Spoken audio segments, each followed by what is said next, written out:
하나님의 말씀에 순종하며 나아가는 거룩한 주일입니다. 어느덧 사월의 마지막째 주일이 되고 오늘도 하나님의 말씀에 순종하며 나아가기를 원합니다. 하나님의 말씀은 계시의 말씀이기 때문에 오늘 계시의 말씀으로 우리의 영혼을 살려주시고 또 오늘 우리에게 필요한 만큼 그 하나님의 말씀을 열어주신 줄 믿습니다. 또 그 열어주신 말씀을 우리는 묵상함으로 하나님의 뜻이 어디에 있는지 그 하나님이 열어주신 말씀을 묵상함으로 그 말씀에 순종하여 나아가기를 합니다. 순종이 제사보다 낫다고 합니다. 우리가 순종이 제사보다 낫다는 말을 이렇게 잘 인용을 하고 또 이렇게 쉽게 사용하고 있지 않습니까?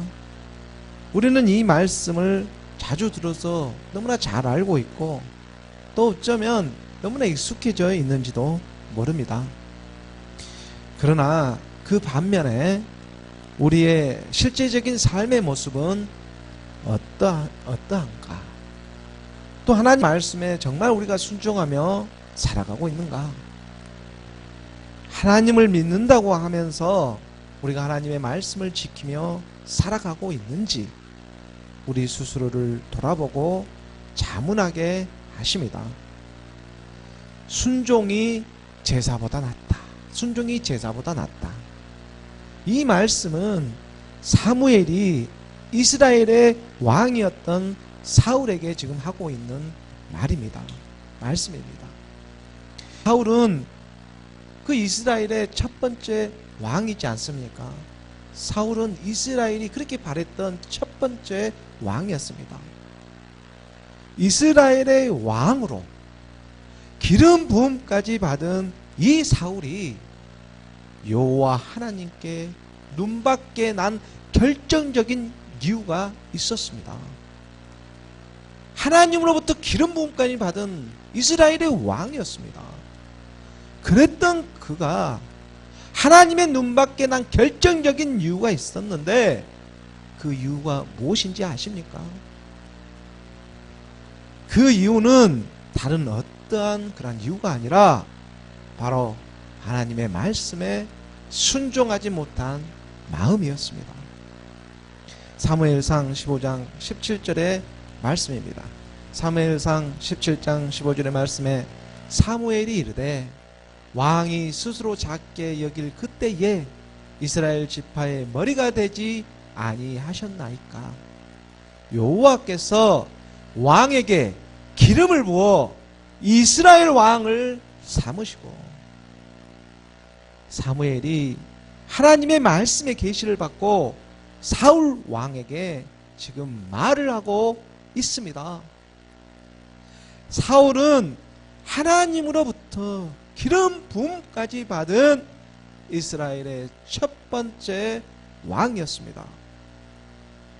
세상에 그 어떤 잘 나가는 그런 유명한 사람에게 받은 그런 기름 부음이 아니라 사무엘을 통해서 하나님께로부터 직접 받은 그런 기름 부음을 받았습니다. 본문의 말씀에 보면 여호와께서 왕에게 기름을 부어 이스라엘 왕을 삼으시고 오늘날 우리도 성령을 통해서 예수 그리스도를 알아보지 않습니까? 예수 그리스도를 우리의 구주로 알아보고 있습니다. 그리고 오늘날 복음 하면서 이 복음주의에서는 예수를 얼마나 잘 전하고 있습니까? 여기도 예수, 저기도 예수. 예수님을 믿기만 하면 왕 같은 제사장이 된다고들 그렇게 말을 하고 있는데 물론 이러한 말이 틀린 말이 아닌데 그런데 이상하게도 틀려지고 있습니다. 예수님을 믿는다고 하는 그런 사람들 안에서 얼마나 어처구니 없는 일들이 지금 일어나고 있습니까? 시기하고 질투하고 분내고 화내고 그 이유가 무엇입니까? 그 이유가 무엇일까? 곰곰이 생각해 보니까 예수님을 믿는다고 하면서 순종하지 못한 이 마음이 우리 안에 자리하고 있기 때문입니다.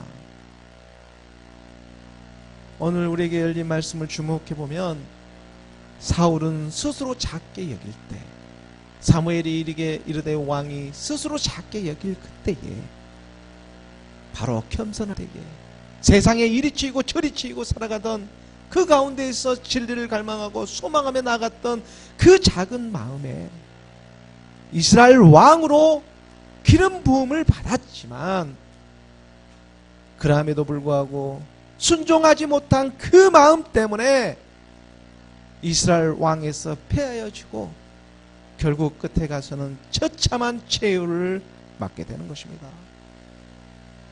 그러면 이러한 사울의 이 하나님의 말씀에 또 순종하지 못한 그 결정적인 이유가 무엇이겠습니까? 무엇이었을까? 이 순종하지 못했다고 하는데 이 순종의 실체가 무엇이었을까? 사무엘상 15장 18절의 말씀입니다. 18절의 말씀에 보면 또 여호와께서 왕을 길로 보내시며 이르시기를 가서 죄인 아말렉 사람을 진멸하되 다 없어지기까지 치라 하셨거늘. 아말렉 사람을 진멸하되 다 없어지기까지 치라 하셨거늘. 아말렉 사람들이 누구입니까? 하나님께서 자기 백성들을 출애굽할 때, 애굽에서 이렇게 해방시킬 때, 광야로 이렇게 돌아올 때에 그 하나님의 이스라엘 백성들을 대적했던 그런 사람들이지 않습니까? 아말렉은 애굽에서 돌아오는, 애굽에서 출애굽을 시키고 있는 이스라엘 백성, 하나님의 백성들을 방해하던 그러한 아말렉 사람들이었습니다. 우리가 이것을 오늘날 영적으로 보면 우리가 하나님을 만나게 될 때에 우리를 가로막고 있는, 우리 안에 있는 옛사람과 같은 그러한 존재들이었습니다. 19절의 말씀에 보면 19절에 어찌하여 왕이 여호와의 목소리를 청종하지 아니하고 탈취하기에만 급하여 여호와께서 악하게 여기시는 일을 행하였나이까. 하나님의 말씀을 모르지가 않습니다. 탈취하기에만 지금 바빠 있는 것입니다. 하나님의 말씀이 계시의 말씀으로 기록되어져 있는데 올바르게 전하고 있는 사람이 많지가 않습니다. 여호와의 목소리를 청종하지 아니하고 있기 때문에 그저 탈취한 데만 급해 있는 마음들입니다. 20절의 말씀에 보니 20절의 말씀에 사울이 사무엘에게 이르되 나는 실로 여호와의 목소리를 청종하여, 알고 있습니다. 하나님의 말씀을 듣고 있습니다. 여호와께서 보내신 길로 가서 아말렉 왕 아각을 끌어왔고 아말렉 사람들을 진멸하였으나 진멸하지 않은 것이 아닙니다. 진멸했습니다. 하지만 21절에 보면 다만, 21절의 말씀입니다. 21절에 다만 백성이 그 마땅히 멸할 것 중에 가장 좋은 곳으로 길갈에서 당신의 하나님 여호와께 제사하려고 양과 소를 끌어왔나이다 하는지라. 틀린 말이 아닙니다. 여기도 예수 저기도 예수. 왕이 되다 보니 그런데 이상하게 백성의 눈치를 보게 됩니다. 죽은 줄로만 알았던 그 교만의 옛사람이 그대로 살아있는 것입니다. 백성들의 눈에 보기 좋은 것이 제 눈에 보기에도 좋았습니다. 아니, 좋은 것이 아니냐고. 하나님의 말씀은 온데간데가 없습니다. 사울이 무슨 더럽고 나쁜 일을 해서 지금 하나님의 눈맞게 나고 있습니까? 그렇지가 않습니다. 당신의 하나님 여호와께 제사하려고 양과 소를 끌어 왔나이다. 사탄 마귀 악한 영들이 언제 내가 사탄이요 마귀요 하면서 드러내놓고 나쁜 짓을 합니까? 그렇지가 않습니다. 이 사탄 마귀 악한 영들의 세계에도 다 그 급수가 있습니다. 루스퍼가 있고 용이 있고 마귀가 있고 이 귀신들이 있습니다. 또 이 악한 영들 수종들은 짐승의 세계가 있는 것입니다. 내가 사탄이요 마귀요 하면서 드러나면서 나쁜 짓을 하는 것은 그래도 그것은 아직 초보 단계입니다. 짐승의 세계입니다. 하지만 정말 그럴싸하게 흰옷을 입고 마치 광명의 천사로 가장해서 세상의 신화와 족보와 철학으로 또 이 세상의 윤리와 도덕이라는 그러한 가치 기준을 드러내면서 그걸 드러내면서 말씀을 드러내면서 너무나 그럴싸하게 접근해 오는 것들이 있습니다. 우리는 이것을 경계해야 합니다. 자기 안에 있는 옛사람은 그대로 놔두고 그대로 방치한 채 이것이 바로 귀신들의 세계입니다. 그래서 우리 눈에는 잘 보이지가 않습니다. 그런데 이 약한 영들의 이 공통점이 있는데 그것은 참소하기를 좋아한다는 사실입니다. 하나님을 경외하는 욥을 그렇게 참소한 것은 사탄이었습니다. 비방하기를 즐겨하고 남을 헐뜯는 말을 즐겨한다는 것입니다. 그래서 이러한 사람들은 세상 사람들이 보기에는 너무나 그럴싸하고 자기 마음을 숨기는 데 있어서는 제사를 드리는 종교라는 것만큼 안성맞춤이 되는 것도 없는 것입니다. 21절의 말씀에 보면은 당신의 하나님 여호와께 제사하려고 양과 소를 끌어 왔나이다. 양과 소를 끌고 왔나이다. 당신의 하나님께 22절의 말씀에 보면 그리고 이 말씀을 해주고 계시는 것입니다. 사무엘이 이르되 여호와께서 번제와 다른 제사를 그의 목소리를 청종하는 것을 좋아하신 같이 좋아하시겠나이까?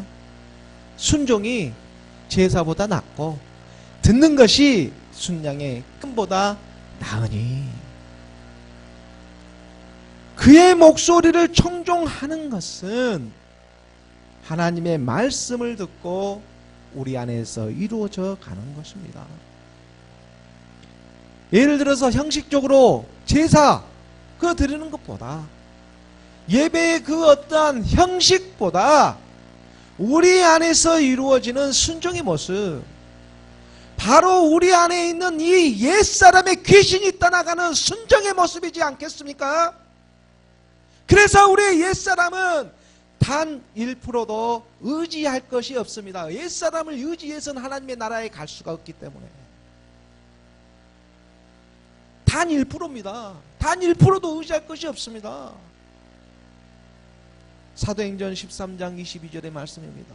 사도행전 13장 22절의 말씀에 패하시고 다윗을 왕으로 세우시고 증언하여 이르시되, 지금 사울을 피했습니다.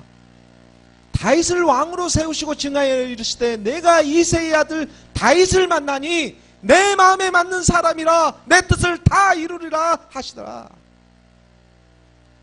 아말렉 족속을 끝까지 진멸할 수 있는 것은, 우리의 옛사람을 끝까지 진멸할 수 있는 것, 이거 말입니다. 이 아말렉 족속을 끝까지 진멸할 수 있는 것은 오직 여호와 하나님의 말씀에 순종하는 것뿐입니다. 사울은 하나님께로부터 기름 부음까지 받았습니다. 왕이라는 칭호를 받았습니다. 그러한 사울을 패하고 지금 다윗이 세워져야 합니다. 우리 안에 있는 옛사람 사망의 몸, 죄의 몸을 그리스도와 함께 십자가에 못 박고 하나님과 마음에 맞는 합한 자로 우리는 다윗의 성종으로 함께 되어져 가야 하는 것입니다. 그러므로 오늘 하나님의 말씀은 계시의 말씀으로 우리의 영혼을 살려주시고 또 오늘 우리에게 필요한 만큼 하나님의 말씀을 열어주고 계십니다. 하나님은 우리의 모든 것을 잘 알고 계십니다. 특히 그 하나님의 자녀에 대한 그 모든 일거수일투족을 왜 모르고 계시겠습니까? 너무나 잘 알고 계신다는 사실입니다. 히브리서 4장 12절의 말씀입니다. 히브리서 4장 12절의 말씀에 하나님의 말씀은 살아있고 활력이 있어 좌우의 날선 어떤 것보다 애리하여 혼과 영과 및 관절과 골수를 찔러 쪼개기까지 하며 또 마음의 생각과 뜻을 판단하나니 하나님의 말씀이 우리를 모르지 않습니다. 하나님의 말씀은 그래서 그 어떤 것보다 예리하다고 그렇게 말씀하지 않습니까? 그렇기 때문에 언제 어떻게 우리가 이 세상에서 화내고 낭망하며 넘어질지를 너무나 잘 알고 계시고 또 거기서 다시 일으켜 세우실 것을 모든 것을 또한 우리 주님께서는 하나님께서는 준비하고 계십니다. 순종하는 마음의 말입니다. 고린도전서 10장 13절의 말씀입니다.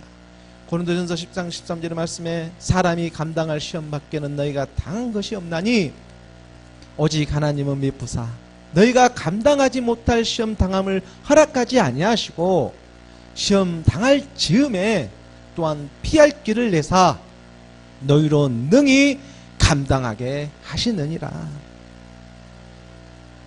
그러므로 세상 가운데 살아가면서 우리가 매 주일을 이렇게 예배를 지키며 나아가는 것은 그렇게 결코 쉬운 일이 아닙니다.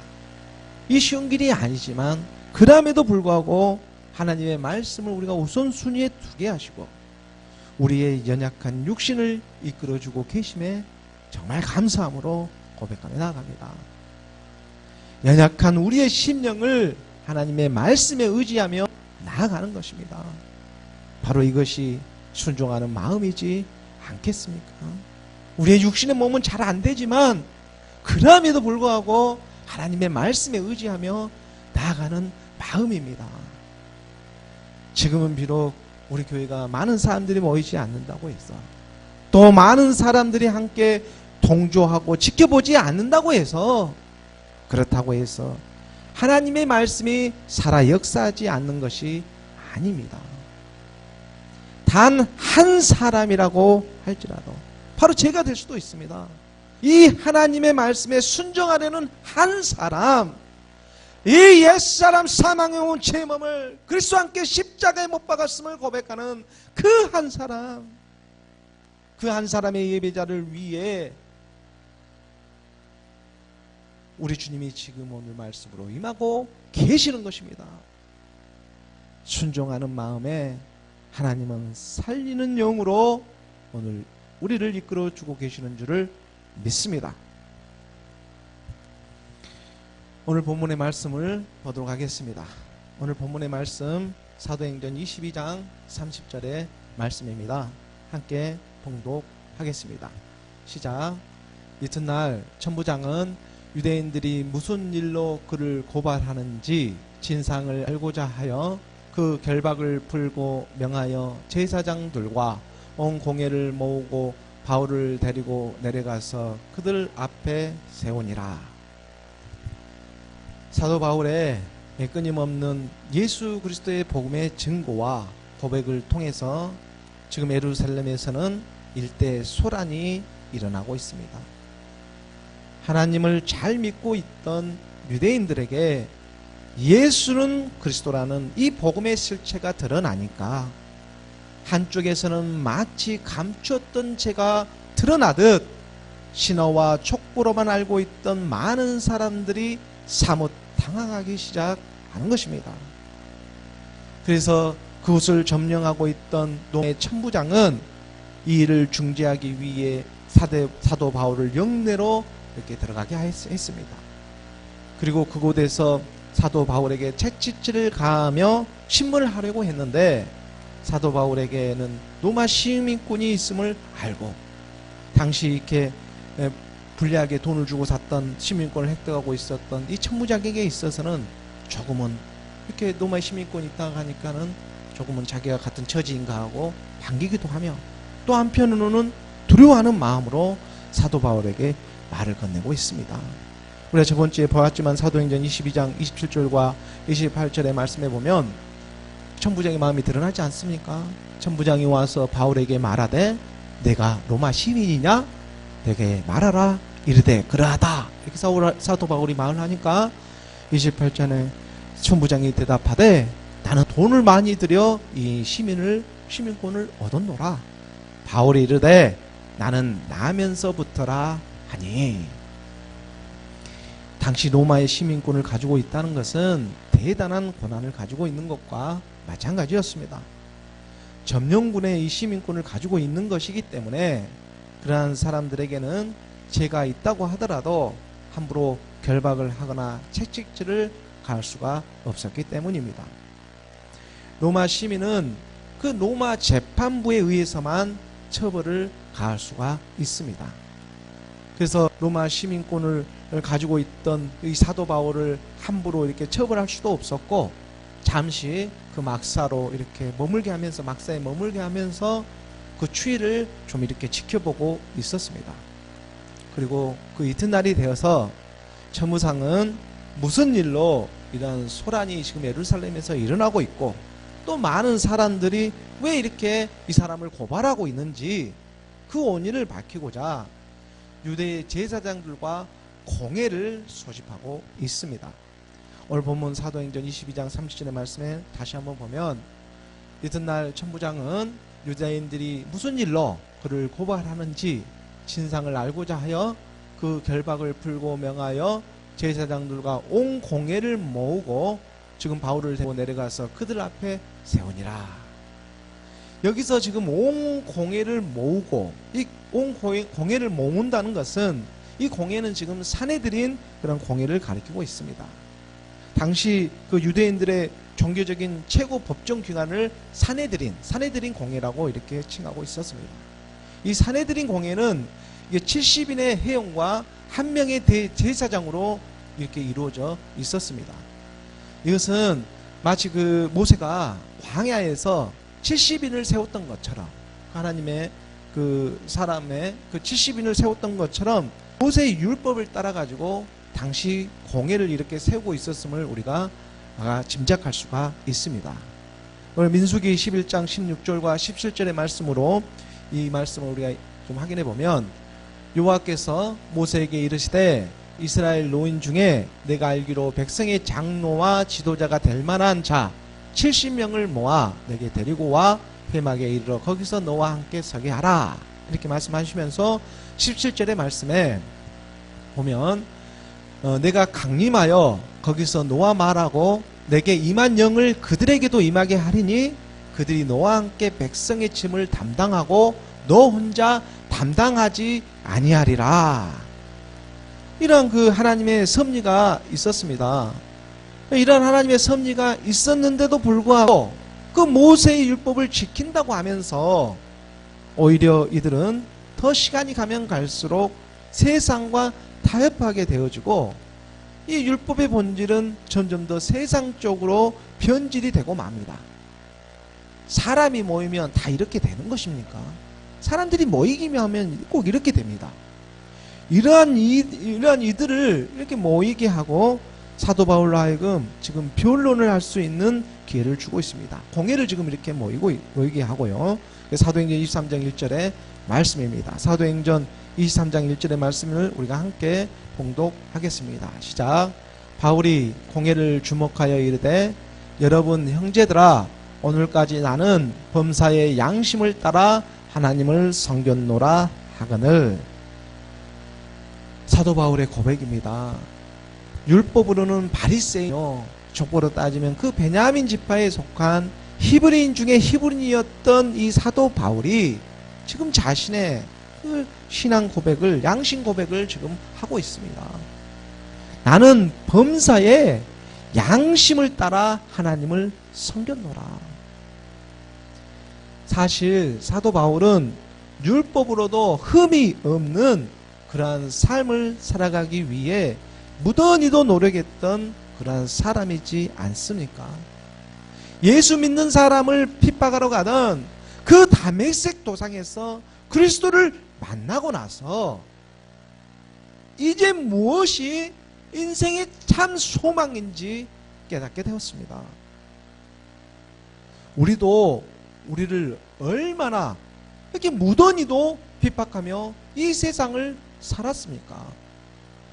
사울이 바울이 되는 역사가 나타나는데 이 사울이 다메섹 도상에서 예수를 핍박하러 가던 도중에 그리스도를 만났습니다. 얼마나 그리스도를 핍박했는지 모릅니다. 마치 우리도 우리를 얼마나 핍박하고 이 세상을 살았는지를 모르겠습니다. 그리고 지금도 그렇게 살아가고 있지 않습니까? 육체를 가지고 있는 사람은 그 누구도 애가 없습니다. 의롭게 될 수가 없다. 로마서 3장 20절의 말씀입니다. 그리스도를 만나고 사도 바울이 깨닫지 않았습니까? 그러므로 율법의 행위로 그의 앞에 의롭다 하심을 얻을 육체가 없나니 율법으로는 죄를 깨달음이니라. 율법의 행위로 의롭게 될 육체가 없다. 이 진리를 발견한 것입니다. 하나님의 한 영, 예수 그리스도 하나님의 말씀이 임해야 합니다. 이 말씀이 임해야 우리 양심에 불이 켜지기 시작합니다. 이 말씀이 임해야 우리가 살아왔던 인생이, 우리가 그렇게 믿어왔던 율법이 헛되이 끝나지 않는 것입니다. 위에서 불이 켜짐으로 말미암아 우리가 살아왔던 인생도 이제 모두 용서가 되어질 수가 있고, 우리가 살아왔던 삶의 발자국들이 다시 불이 켜지기 시작하는 것입니다. 위에서 불이 켜짐으로 말미암아 예수는 그리스도를 만남으로 말미암아, 그래서 내가 이렇게 살아왔구나, 그래서 내가 이 세상에서 이렇게 살아가고 있었구나, 이것을 우리 주님이 깨닫게 하시는 것입니다. 불이 임해야 합니다. 하나님의 말씀이 영으로 임해야 하는 것입니다. 하나님은 사랑밖에 없습니다. 그러자 그 말을 듣고 있던 당시 대제사장이라고 하는 사람이 바울의 입을 치라고 명하고 있습니다. 사도행전 23장 20절의 말씀입니다. 23장 2절의 말씀에 보면 대제사장 아나니아가 바울 곁에 서 있는 사람들에게 그 입을 치라 명하니, 대제사장이라고 하는 사람이 하나님의 영을 알아보지 못하고 있습니다. 그러니 바로 답이 나오지 않습니까? 3절의 말씀입니다. 3절의 말씀에 우리가 함께 봉독합니다. 3절의 말씀은 23장 3절의 말씀,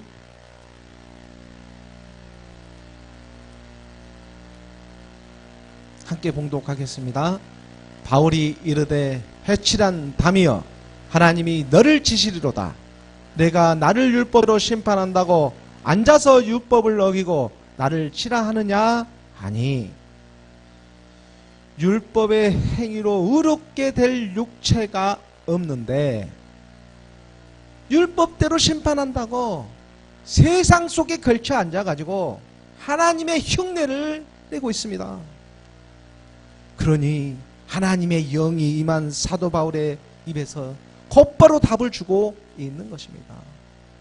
해칠한 담이여, 하나님이 너를 치시리로다. 해칠한 담이라는 표현은 우리 주님도 이 공생의 기간 동안에 이와 비슷한 말씀을 하신 적이 있지 않습니까? 외식하는 기간과 이 바리새인들을 향해서 말씀하셨던 그 대목이 생각이 납니다. 마태복음 23장 27절과 28절의 말씀입니다. 23장 27절의 말씀에 보면 화 있을진저 외식하는 서기관들과 바리새인들이여, 회칠한 무덤 같으니 겉으로는 아름답게 보이나 그 안에는 죽은 사람의 뼈와 모든 더러운 것이 가득하도다. 28절의 말씀에 보면 이와 같이 너희도 겉으로는 사람에게 옳게 보이되 안으로는 외식과 불법이 가득하도다.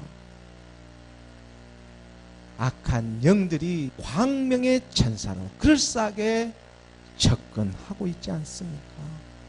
겉으로는 모든 것을 다 해줄 것 같이 보이지만 사실 자기 배만 채우고 자기도 짓고 또 해줄 것처럼 이끌어가는 많은 수많은 백성들을 함께 죽고 말게 하는 것입니다. 이 악한 영들의 본성입니다. 그래서 우리가 정말 이 분별의 영이 임하기를 원하는데 광명의 천사로 드러내놓고 하는 것은 아직 초보 단계입니다. 그럴싸하게 이 세상의 포장이 너무나 그럴싸하게 이렇게 접근해 오기 시작합니다. 하나님의 말씀을 가지고 접근해 오기 시작합니다. 고린도후서 11장 14절의 말씀입니다.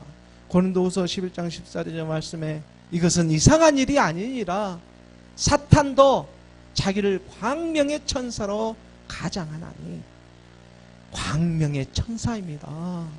광명의 천사처럼 마치 해줄 것처럼 세상도 그러지만 이 종교 안에서도 모든 것을 다 해주는 것처럼 이렇게 아주 너무나 이렇게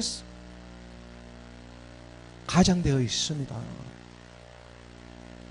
우리가 이사야 14장 12절과 14절에 우리가 이렇게 말씀을 잠깐 보면 이 광명한 천사라는 부분에서 너 아침의 아들 계명성이여 어찌 그리 하늘에 떨어졌으며 너 열국을 엎은 자여 어찌 그리 땅에 찍혔는고.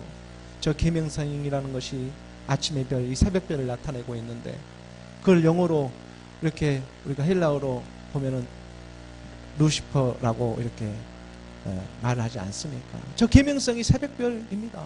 그 아침의 아들 새벽별 이 계명성이여 어찌 그리 하늘에서 떨어졌으며 광명의 천사로 정말 광명의 천사였습니다.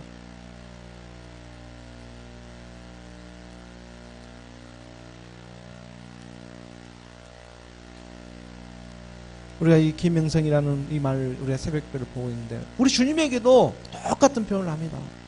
그래서 정말 이 분별의 영이 임해합니다. 이 새벽 계명성이라고 저렇게 기록되어져 있는데 똑같은 표현입니다. 요한계시록 22장 16절의 말씀에 보면 요한계시록 22장 16절의 말씀에 나 예수는 교회들을 위하여 내 사자를 보내어 이것들을 너희에게 증언하게 하였노라. 나이는 다윗의 뿌리요 자손이니 곧 광명한 새벽별이라 하시더라. 이 새벽별 같은 의미입니다. 하기 때문에 정말 우리가 분별의 영이 임하지 않고서는 이게 루시퍼인지 예수 그리스도인지 정말 분별하기가 어렵다는 것입니다. 하기 때문에 우리가 정말 하나님의 말씀에 붙잡힌 바 되어서 그 말씀 안에서 하나님의 영이 임하지 않고서는 하나님의 그 말씀을 뜻을 정말 분별하기가 쉽지 않다는 것입니다. 그래서 하나님의 영을 알아볼 수 있는 분별의 영이 우리에게 임하기를 원합니다. 요한일서 4장 1절에서 우리가 3절까지의 말씀입니다. 요한일서 4장 1절의 말씀에 사랑하는 자들아 영을 다 믿지 말고 오직 영들이 하나님께 속하였나 분별하라. 많은 거짓 선지자가 세상에 나왔습니다. 지금 이 당시 그 당시도 그랬지만 오늘날도 마찬가지입니다. 지금 세상에 많은 거짓 선지자들이 나와 있습니다. 우리 자신은 거짓 선지자가 아닌지 돌아보아야 하는 것입니다. 2절의 말씀에 이로써 너희가 하나님의 영을 알지니 하나님의 영을 아는 방법을 가르쳐주고 계십니다. 곧 예수 그리스도께서 육체로 오신 것을 시인하는 영마다 하나님께 속한 것이요 예수는 그리스도라는 이 사실의 실상이 드러나기 시작합니다. 이것을 우리가 육체로 오신 것을 말씀이 육신으로 온 것을 시인하는 영, 시인한다는 것은 우리가 마음으로 믿어 이 입으로 고백되어지는 것입니다. 하나님의 한 영이 임해서 우리 안에서 우리의 영을 깨워서 하나님과 하나가 되어져 나아가고자 하는 그 말씀이 육신으로 온 예수는 그리스도이심을 드러내고 있는 것입니다. 이것을 시인하는 예수 그리스도께서 육체로 오신 것을 시인하는 영마다 하나님께 속한 것이요 이 시인하지 않고 있으면 하나님께 속하지 못한 것이 되는 것입니다. 하기 때문에 3절의 말씀에 예수를 시인하지 아니하는 영마다 하나님께 속한 것이 아니니 이것은 곧 적 그리스도의 영이라 그리스도에 적지 하나만 붙으면 적 그리스도가 되는 것입니다. 루시퍼와 계명성과 새벽별에 큰 차이가 없습니다. 그럴듯하게 바로 이러한 것을 우리가 말씀으로 분별하는, 그래서 하나님의 말씀 외에는 이러한 영을 분별할 수가 없습니다. 사도행전 23장 4절의 말씀입니다. 오늘 본문 사도행전 23장 4절의 말씀을 우리가 함께 봉독하겠습니다. 시작. 곁에 선 사람들이 말하되 하나님의 대제사장을 내가 욕하느냐. 입을 치라고 한 사람이 대제사장이었는지 아니었는지 그것이 중요한 것이 아닙니다. 지금 곁에 선 사람들이 말하되 하나님이 대제사장을 내가 욕하느냐라고 지금 이렇게 따지기 시작합니다. 옆에 있는 사람들이.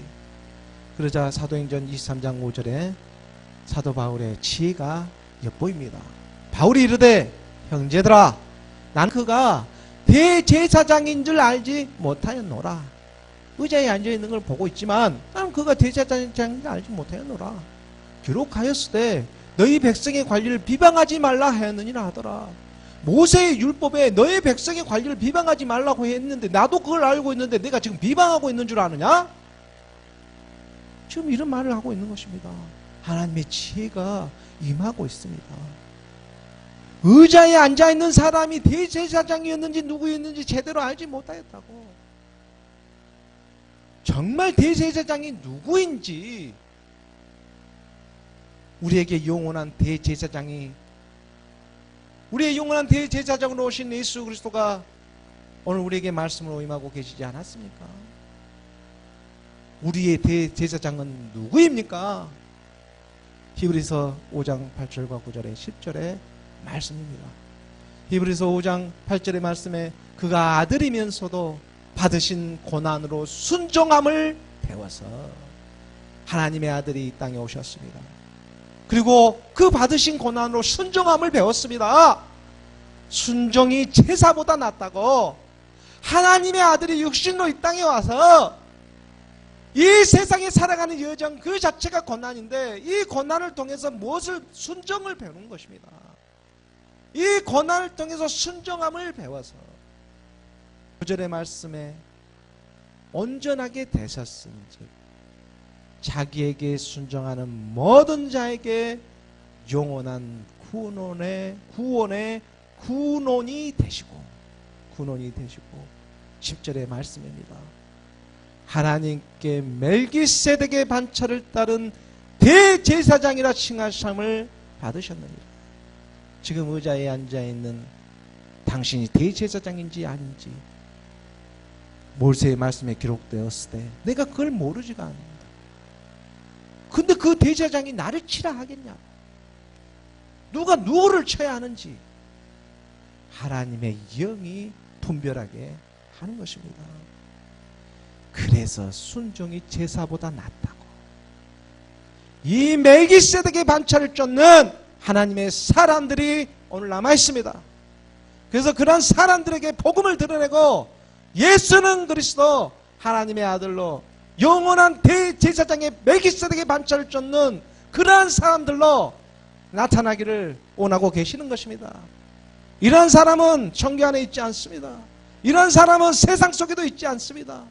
바로 하나님의 말씀 안에 거하고자 하는 것입니다. 오늘 많은 사람들이 우리 교회에 함께하고 있지는 않지만 그렇다고 해서 두렵지 않습니다. 왜냐하면 우리에게는 영원히 우리를 따르게 하시는 멜기세덱의 반차를 쫓는 그러한 마음이 하나님의 영으로 우리에게 임하고 계시기 때문입니다. 저는 이걸 믿습니다.